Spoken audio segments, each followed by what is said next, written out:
아파트 값이 지금 많이 올랐어요. 올랐지만은 아직도 찾아보면은요, 반값의 아파트를 마련할 수 있는 방법은 아직도 많다.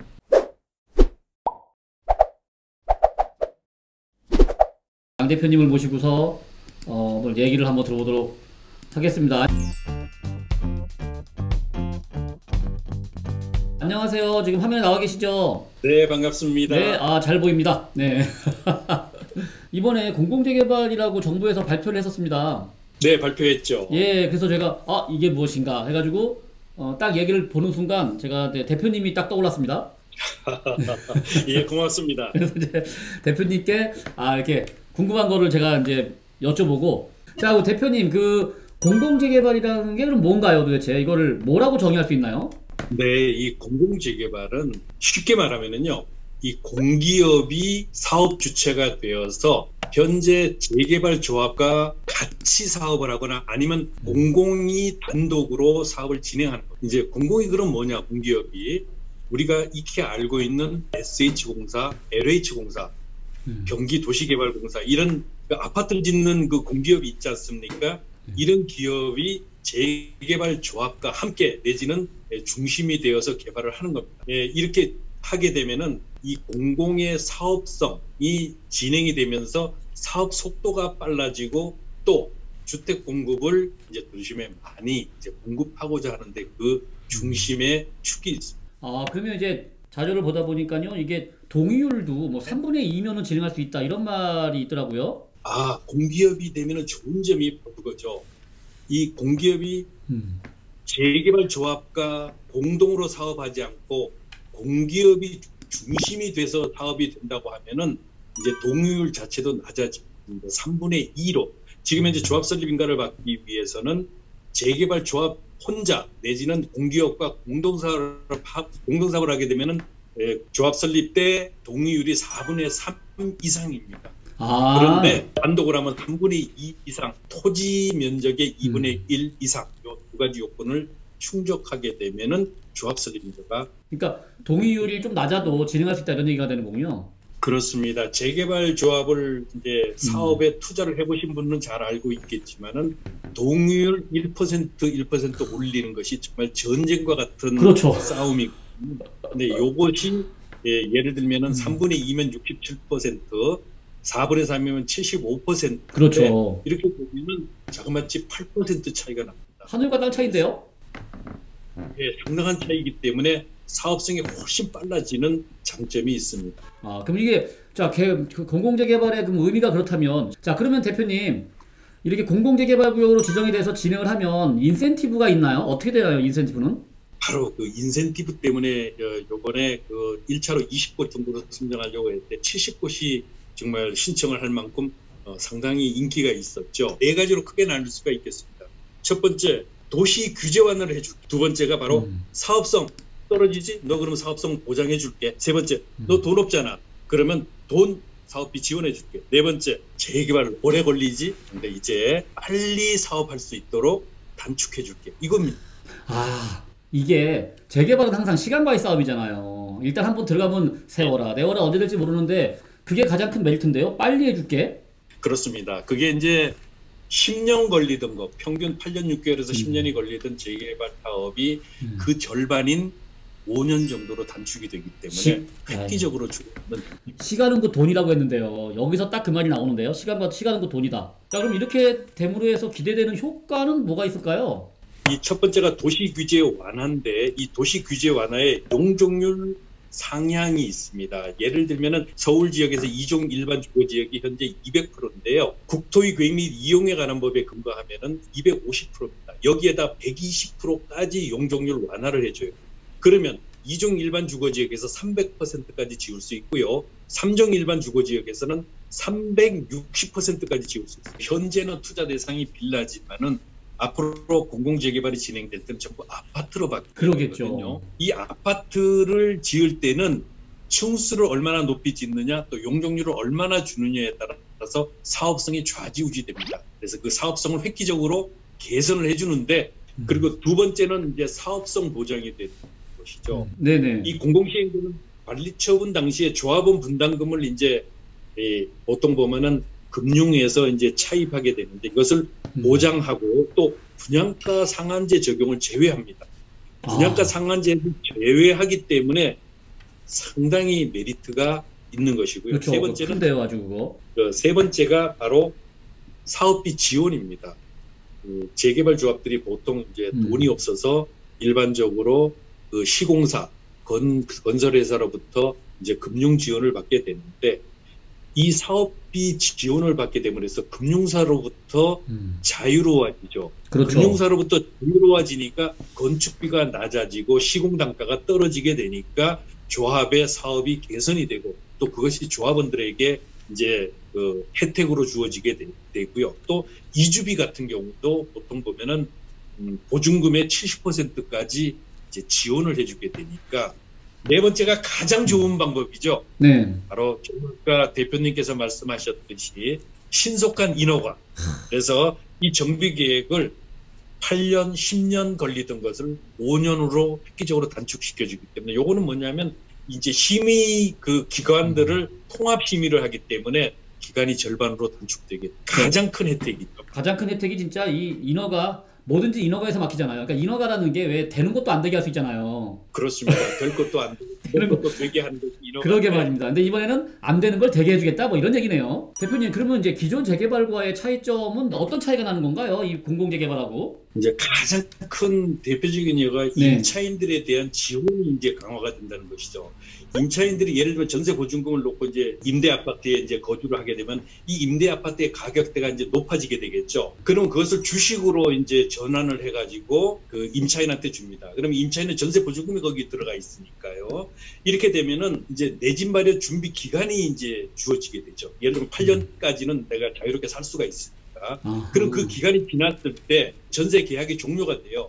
8년이 지나면 끝났을 때 이것을 자산 가치로 예를 들면 아파트 값이 올라갔으면은 전세금 반환 플러스 주식 배당이 돼 있잖아요. 그거에 대한 배당까지 주어지게 되니까 내 집 마련 시기를 앞당길 수가 있죠. 예를 들면은 집값이 올라간 것에 일정 부분의 배당을 내가 받아가게 되니까 실제로 집값에 물론 뭐 집값이 5억이 올랐다 그러면 5억만큼은 아니지만 그 중에 30% 내지 40%는 내 수익으로 전환을 할 수가 있기 때문에 상대적으로 단순히 전세만 사는 것과는 다른 이런 혜택이 주어지게 됩니다.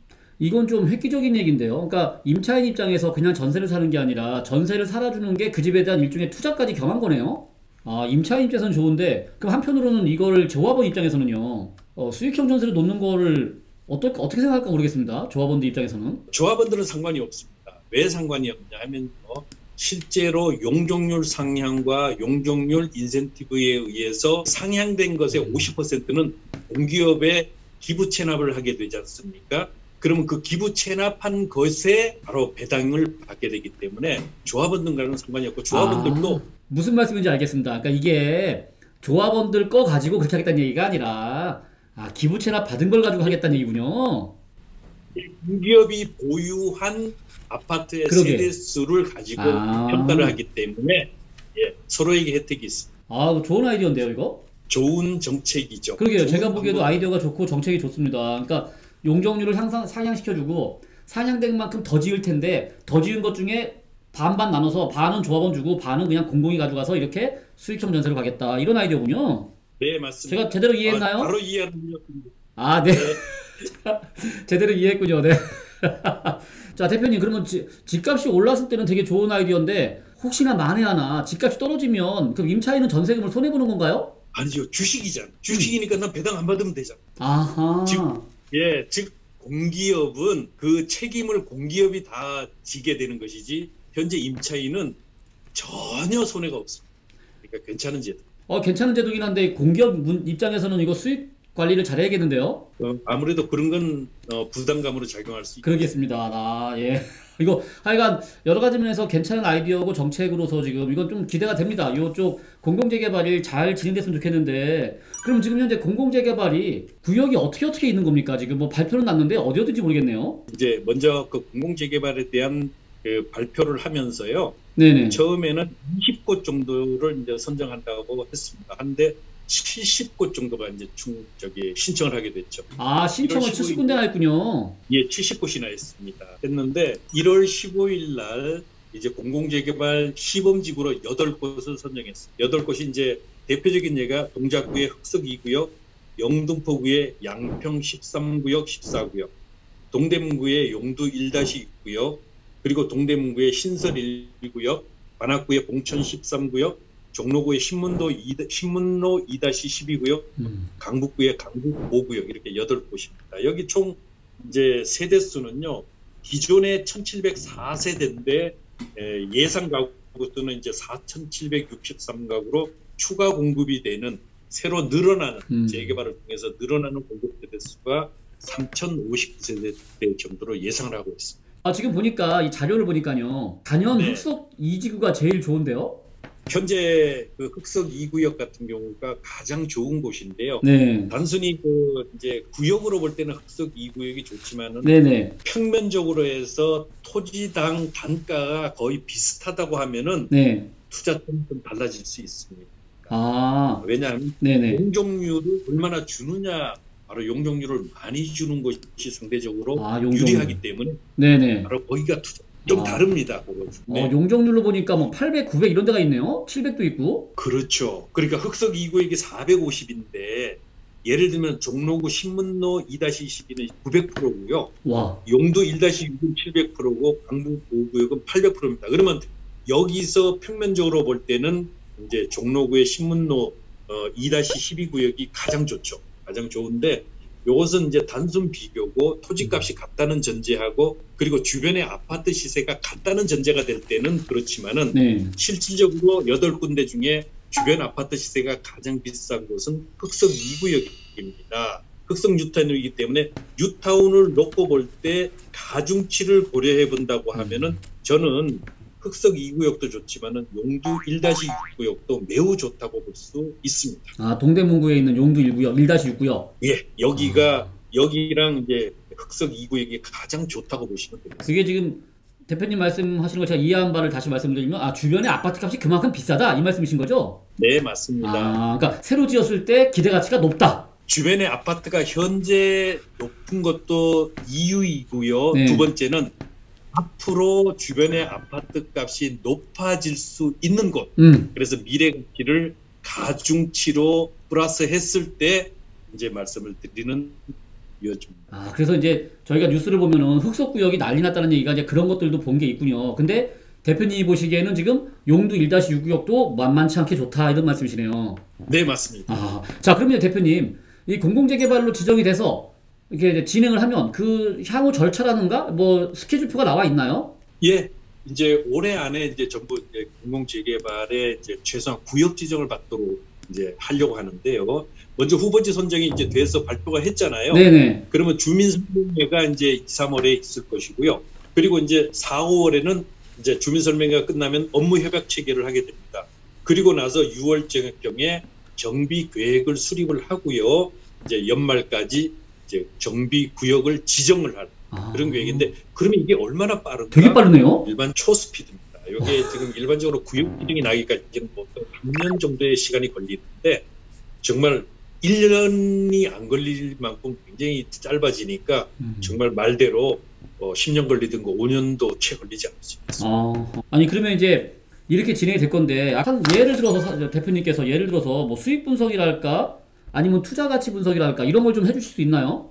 네, 예를 들면 흑석 2구역 같은 경우 평당 지분가가 보통 거래되는 것이 이미 1억 3천에서 1억 5천만 원. 평당이요? 그러면 대지 지분이 6평에 투룸 이제 그 빌라 같은 경우는 이미 거의 9억대에 다다랐다는 이야기거든요. 9억대면 그러면 이 감정가액이 얼마나 되겠습니까? 실제 여기 잘 나와봐야 2, 3억대일 텐데. 네. 그러면 이미 프리미엄은 조합원 분양가에 프리미엄 6억 7억을 계산을 했을 때 나는 25평 아파트를 받을 때 이미 이제 그 총 들어가는 총액 기준으로 놓고 보면은 약 12, 3억에 받게 되는 결과가 됩니다. 공공재개발이 진행이 될 때 한 6년, 7년 뒤에 내가 만약에 입주를 고려해서 그때까지 보유를 한다고 하면은 그때 지금 이미 벌써 12, 3억에 산다. 그러면 주변 지역에 현재 형성되어 있는 25평대 아파트가 14억 원대입니다.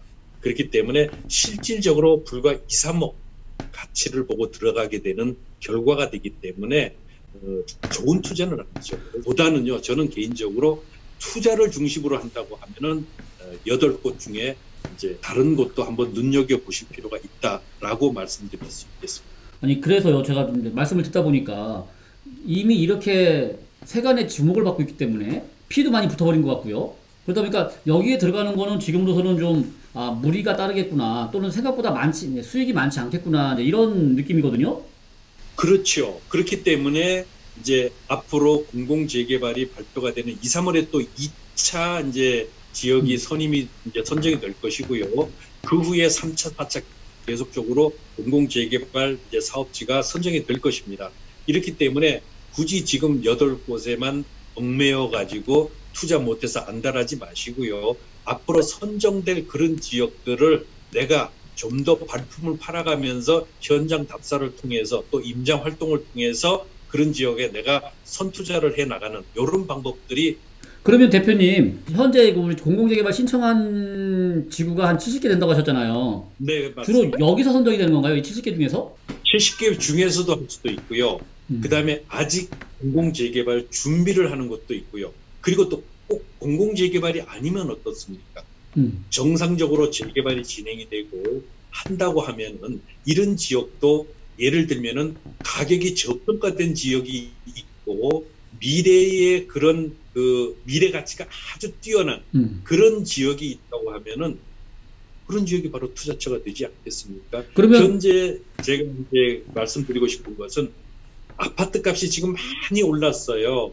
올랐지만은 아직도 찾아보면은요, 이 반값의 아파트를 마련할 수 있는 방법은 아직도 많다.